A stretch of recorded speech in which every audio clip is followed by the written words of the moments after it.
Well, I flagged previously on this channel increasing speculation about the government's move to do away with EU regulation now we have, of course, left the transition period and left the European Union. And there's more meat on the bone today. As Christopher Hope of The Telegraph reports, that Rishi Sunak, Chancellor Rishi Sunak, is to chair a Whitehall task force to lead a bonfire of EU red tape.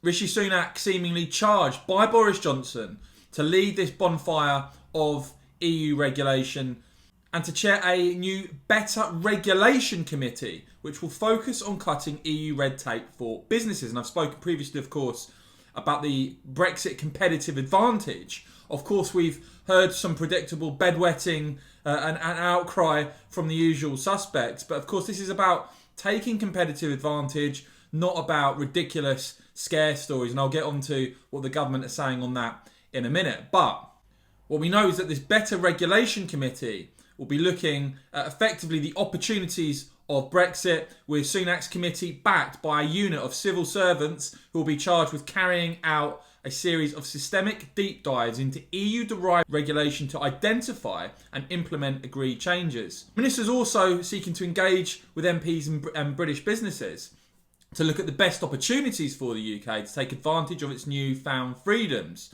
and make the UK more business friendly. Numatel has said that the new committee, again this is in the Telegraph, fresh the strategy on making better regulation outside the EU, review existing rules and cut red tape for businesses. A source quoted in the Telegraph is saying, with newfound control of our laws, reviewing and reforming regulation will be at the forefront of the government's agenda to take advantage of opportunities outside of the EU. Now we know this prospect scares some people who campaigned very hard to remain in the EU, and we've already heard, at least from one Labour MP, that within the Labour Party that many want to rejoin.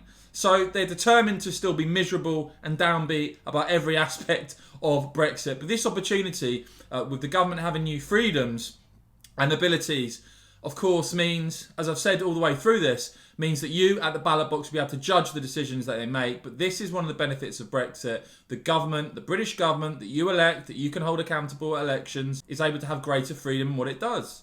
Now, Rishi Sunak quoted as saying in this, now that we have left the European Union, we have the opportunity to do things differently, and this government is committed to making the most of the freedoms that Brexit affords us. This isn't about lowering standards, he says, but about raising our eyes to look to the future, making the most of new sectors, new thinking and new ways of working. Officials made clear that any reforms would not come at the expense of the UK's high standards in areas like workers' rights and the environment. And of course, as I said, you'll get the scare stories from people who basically don't want anything to change. They campaigned to remain in the EU. They're still sulking about it. They've got nothing positive to contribute apart from sniping from the sidelines. I suggest we completely ignore these people. As I said, an exciting prospect for the government to ditch EU red tape. Let me know what you make of this in the comments below, guys. Keen to hear from you, and as ever, if you found this report helpful and informative, please do give this video a big thumbs up. We really appreciate that. And of course, guys, as ever, thanks so much for watching.